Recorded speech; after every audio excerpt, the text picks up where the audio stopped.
Hi, welcome to the show. Today, I am delighted to bring to you someone I'm sure you know and have known for years because of her great service to our community. I am proud to have with me the now executive director of Habitat for Humanity, the incomparable Mary Stern. Incomparable. Thank you, Ken Moore. It's so great to have you here. Oh, I'm so happy to be here. Thanks for inviting me. And I want to just say it's good to have you back. We missed you. It was 2 years, but it seemed much longer that you were gone working in Salem. Yes, wasn't it seemed like an eternity to me. Actually, I am thrilled to be back here in town. Well, let's go back before we start talking about Habitat, which is mostly what we're here for. Let's go back a little bit. You were county commissioner for almost 12 years. Yes, I was. And Wow. I loved it. It was fabulous. I really enjoyed serving the people of this county. It was a wonderful, once-in-a-lifetime experience, that's for sure. And yet, I would guess, Mary, it seems to me like a hard job.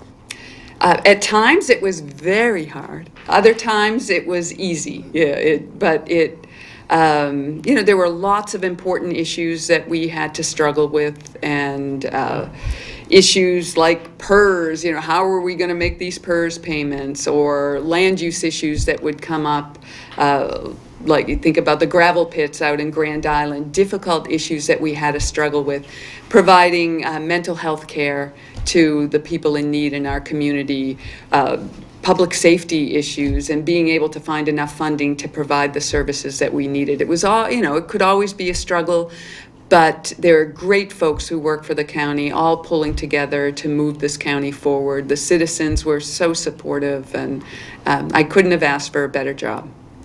And while you were doing that, I read the paper and I'd see, oh, there's Mary again. She's doing a backflip. What is she doing?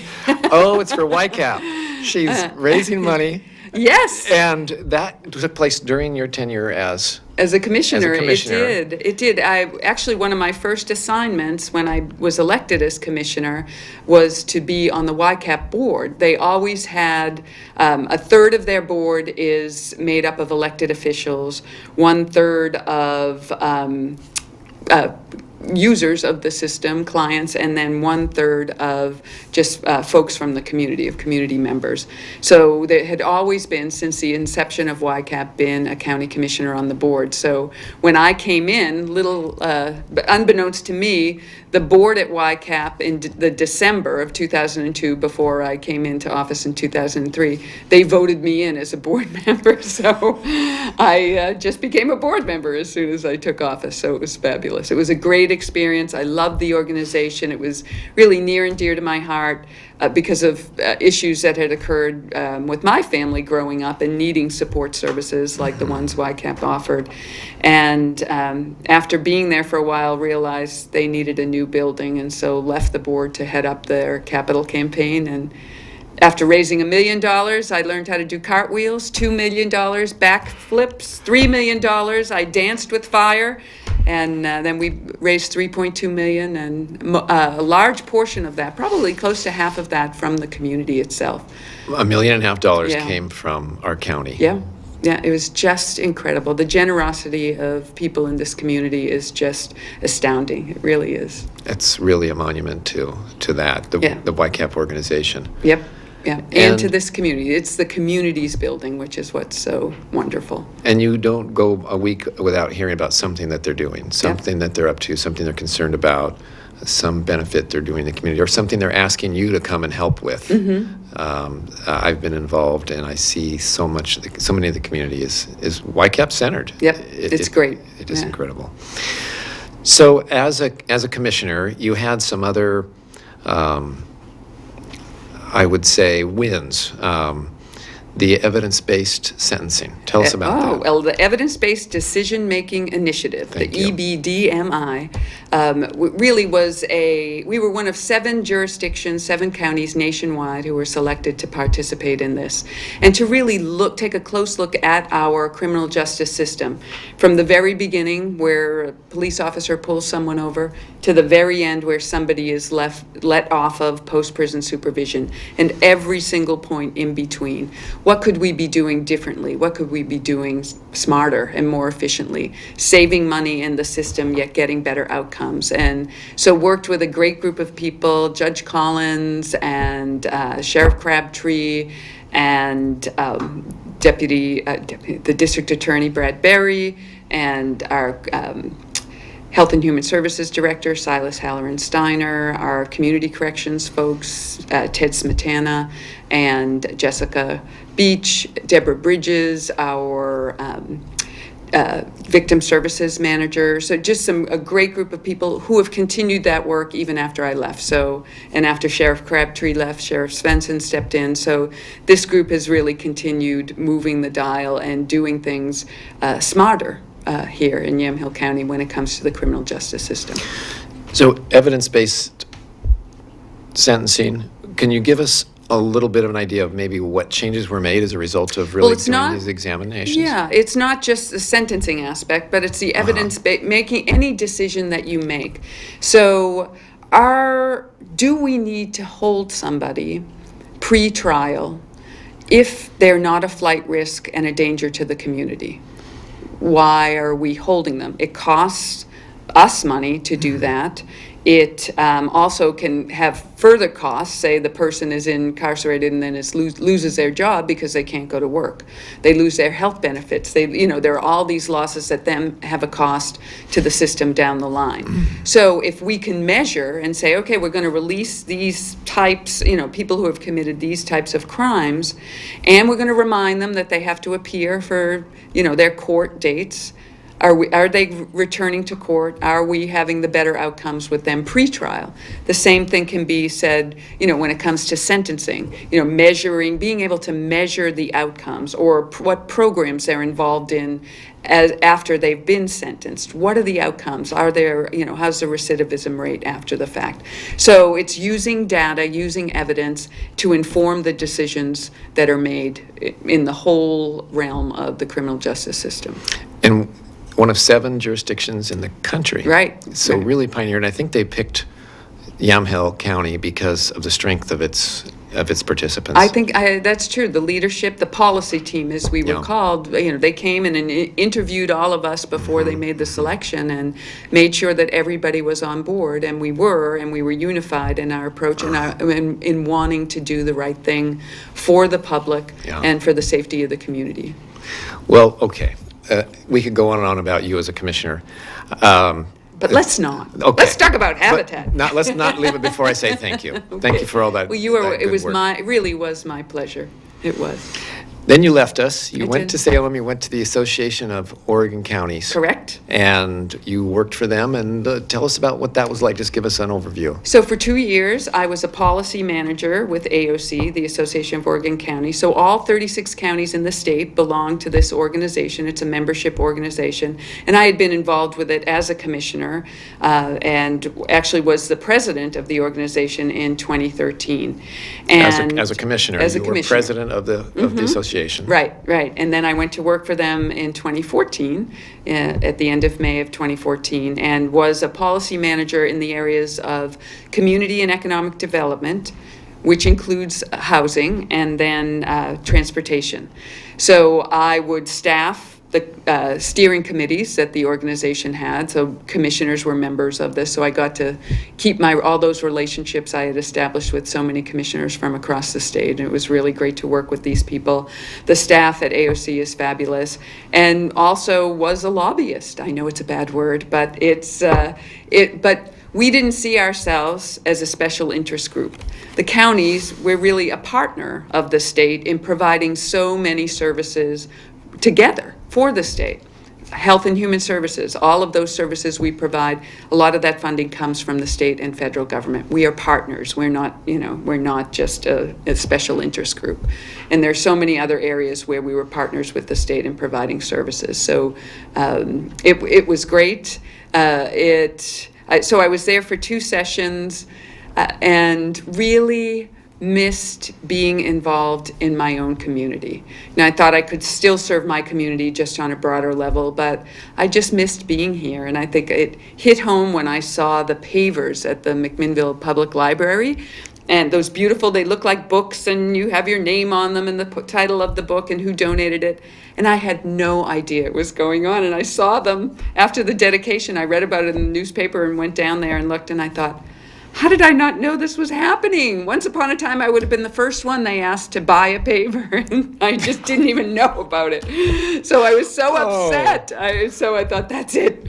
I have to come home. And the job, when I saw that the job at Habitat was open, I reached out to the board president and started talking with her, Shannon Carefoot, who works at the hospital, who is fabulous. And just Habitat has always been near and dear to my heart.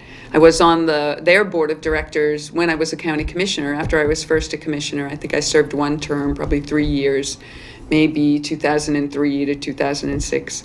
And when Aaron Stevenson was the director. And they had not really built many houses, and they were just starting to get back on track, and the Debbie Street subdivision was going in, and it was really an exciting time. And I just came to love the organization and the volunteers and the sponsors and supporters. It just, this crazy group of volunteers. We still have guys that go to the job site 3 times a week and are out there building homes. Rain or shine. Rain or shine, heat or cold, it doesn't matter. Yeah. Our Restore volunteers who are out there, who come in and help raise money at the Restore so that we can build the homes that we, with our partner families. Well, let's go back to the beginning of the what's this new installation that you're working on is. So the Aspire community, so out on Cumulus Road. Right. If you're heading out towards the hospital and everybody sees it on the left-hand side, what's going on out there? I see these big piles of dirt. Well, we're putting the road in to the large parcel that we own out there that was purchased, probably in 2010, 9 or 10, with the help of some major donors. The property was purchased, and so when it's all built up, there'll be 34 homes out there for low-income families, which is just incredible when you think about it. So currently, we've been building around the edges. How many homes are there now? There are 5 homes that have families in them, and Yeah. then there are 3 homes in various stages of construction. So now the road is going in to the center of the big parcel, and that will be named Turner Way, after Bernie Turner, our wonderful founder. Bernie was the pastor at First Baptist when he started Habitat 25 years ago, started McMinnville Area Habitat, and so we're naming the street after him. And we're going to have a dedication party on Sunday, October 23rd from 2 to 4 p.m. I hope you'll come out. Our wonderful sponsors, Washington Roofing, Gormley Plumbing, the Cookie Ladies who make snacks for our construction crew every single day that the crew is out there. They're going to be making cookies for everybody who comes to the party. I'm looking forward to it. Let's say that again, October 23rd. Sunday from 2 to 4. Sunday from out 2 at to the 4. site. So the American Legion, they've been great partners with us, and they're going to let folks park in their parking lot. We'll have the Yam Hillbillies playing some music. The dance team from McMinnville High School will be dancing and leading us down the street as we after we cut the ribbon. So it's going to be a great event. This is the poster for that. Yes, it is. Look how Let's see cute if it I is. Paul, can you get that? And I'll try to hold it straight and still. Steady. And look at that cute little Cookie Lady logo. It's adorable. Well, great. Yeah, will be a fun event, and we're really excited about that. Let's talk a little bit about the partners you've had, the people that have donated, the companies in town. I'm just so inspired when I hear about this. For 25 years. Washington Roofing has provided every single roof on every house. I believe there are 54 homes for free. For Parts and 20 labor and warranty and the whole thing. Everything. Yep. Wow. Yeah, it's really just incredible. Gormley Plumbing has been giving us a discounted rate for 25 years working out there. There are past providers who did things for free. Farnham Electric for years did. Others have donated time and resources or given us a break on materials. Troy Schultz, pardon me. Insulation, just so many companies that have just been wonderful to us. Wow, that's quite a community that comes together. It's amazing when you think about it. this community does that, regardless whether it's we need a new police station, we need a new jail, we need a new high school or new elementary school, we need a new food bank, we need homes for our families in need.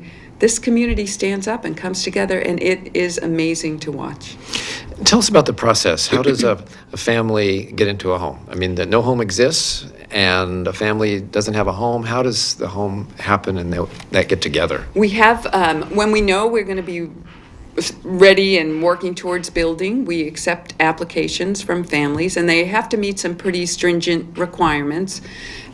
We look at their need, both financial, so they have to be a certain percentage of whatever the average median income is for our county.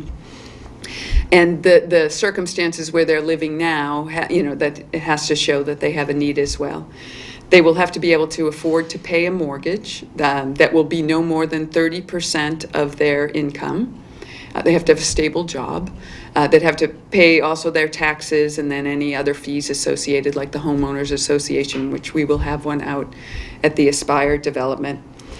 And they have to be willing to partner with us, and that means they have to attend classes in financial management and home ownership and maintenance, and also provide, if it's a single parent family, provide 250 hours of sweat equity. If it's double parents, then it will be 500 hours of sweat equity for the home. So if you're working full-time or even part-time, 250 hours, that's a lot. It is a lot. It takes months. It does. It does, and the houses can take 9 to 12 months to complete, but luckily, the owners will not have to put all of those hours in themselves, so they can have some family and friends donate up to half of that time by volunteers. So that's a great thing.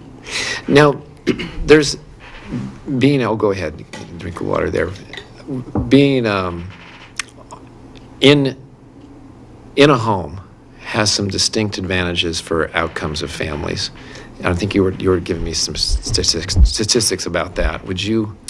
These are really surprising and just amazing. And I can't give you the citation at this point, but children of homeowners are 25% more likely to graduate from high school and 116 times more likely to graduate from college, which is just incredible. And then homeowners also experience a much lower rate of domestic violence and crime. So being able to provide that safe haven it's just such an incredible feeling to be involved in that. And I know, Ken, I saw you at the last dedication that we had out on Atlantic Street, and we had a wonderful family with a single mom and her 3 beautiful children, and to watch their faces as they were handed the keys to this beautiful home that they helped build. And I should say, they're not fancy, luxurious homes, but they are safe and they're decent and they're stable and they're good, sturdy homes that will provide shelter to a family for, many, many years to come. It was an incredible feeling to be there and be part of that and say, hey, I had a little part of that. So how could I not want to come back here and do this work? To know that we're really making a difference in the lives of children, in the lives of families, and in our entire community. It really stayed with me. I went out there because I knew there was a ribbon cutting, and I didn't know the family, and then I found out I did know. You did know the family. Yeah, she works at a place at Harvest Fresh, where I go almost Tracy out there, every who is day. Wonderful. Right. She's just incredible, and it just means so much to see her and her beautiful kids. Yeah. They are just, watching their excitement as they got to look at the comforter that had been donated. There's a group of women who make these comforters for every family. Every child gets their own comforter. And to watch their faces as they saw what theirs was, or to see them open the cabinets in the kitchen and see that they had been filled by grocery outlet. Food in the cabinets in the refrigerator, cleaning supplies, sheets, all of that provided for every home by grocery outlet. I mean, it's it's just incredible what this community does and what it means to the families. Now, there's a great crew that goes out there, like you said, 3 days a week, pretty much year-round, Tuesdays, Thursdays, and Saturdays, right? and they have positions opened for volunteers. Oh, there's always positions open, because although people are just dying to get into this group, I tell you, because they are a group of fabulous folks. But the more people we have, the more homes we can build, Okay. and now that we have 34 lots, 26 available lots out there, the more folks we get involved, the more donations we receive, the more money we raise through the Restore, the sooner we'll be able to build more homes. So if anyone wants to volunteer on the job site, or in the Restore, you're still contributing to that mission, our mission of bringing people together to build homes, community, and hope, which is really special. Homes, community, and hope. When I go to the Restore, I often find just what I'm looking for at a great price, and I look around and I see who's there, and these are volunteers. Right. These are people that staff the store day in, day out. We have a few wonderful employees, but we couldn't run it without the volunteers, really. And there's a lot going on over there. There's stuff coming in there. If you aren't on it, you'll get buried. Yes. It's And we quite have an been buried. operation. We're trying to clean that up right now. I mean, it's just... The success is just inspiring, incredible. yeah. Right. And really, the Restore has been carrying the organization for Really? helping to carry the organization. Right. Significant piece of Right. the funds that are needed come. So let's just be more clear about that. The Restore is on First Street First Street. and about Johnson, Right. 1040. 1040. Northeast First. and you right? can donate there. Donate. The receiving room is opened Wednesday, Thursday, Friday, Saturday from 9 to 5, and Tuesdays from 1 to 5. Those hours may change, so look at our website, Okay. machabitat.org. And then you can go in and buy what you need, and that money goes right to That's right. building homes. Right, it does. A few little bit of overhead expenses, like some of our rent and a few towards a little bit of salary, but then goes out to building homes, right? Significant part. Well, let's talk a little bit more about how you get the money to build these houses. Is this a government-sponsored program at all? No, it's not. It's Nothing. not. So this Government. is, again, our community coming together to build these homes and raising money. So we have a few regular events that people may know about. We have, coming up November 1st, our 21st annual dinner at Nick's Italian Cafe. And we have the dinner and the auction. Nick and his daughter Carmen have been, providing the food and the staff and the location to us for 21 years. It's really incredible. We already sold out this year. It's so exciting that the response was just so overwhelming. I was just thrilled about that. Local wineries donate amazing wine. We have Joni Drapkin out there in the mission to get the wine for us. Everyone is so incredibly generous. But for 21 years, this has been happening. So it really is incredible. It's wonderful. We have the Run, Walk, Ride every June. So that's a lot of fun, and we're hoping it was moved this year to the Granary District to start rather than it was at one of the middle schools. So we're going to promote that a lot more this coming year, and it was really a lot of fun this year. It was right 2 days before I started, but I went and worked it anyway. And Before you move on, Yeah. tell us what that is. Run, walk, ride. How- So how it's a does it race, work? How right? does it So work, you though? can either run a 5K or a 10K. You can walk the 5K or 10K, or you can ride your bike. I believe it's 10 or 20 miles, and there are routes set up. You pay an entrance fee. We really want to next year start getting some competition among different teams. Get folks involved that way, and so we have some great ideas for next year's Run, Walk, Ride. So the walk is kind of low key because everybody's just Right, kind of you walking. take your time, but you're raising money to help build homes, But right? the run, there's a lot of people that want to come in first. Yes, right, that's right. And so it's go for it. It is go for it. And the same in the with the ride. the bike race, exactly. You've got some serious bike Some- riders right, there. exactly, coming out. exactly. We do. So people love the challenge, Yeah. and they love to be able to do something fun on a Saturday morning where they're getting some exercise and they're contributing to their community. So it's really a great experience. So And then the the biggest next- turkey is Yes. another event. For the past few years, we've had candidates raising money for Habitat. And this past year, we had Casey Hostetler, our wonderful turkey. She must have seen her around town dressed as a turkey. She was just incredible.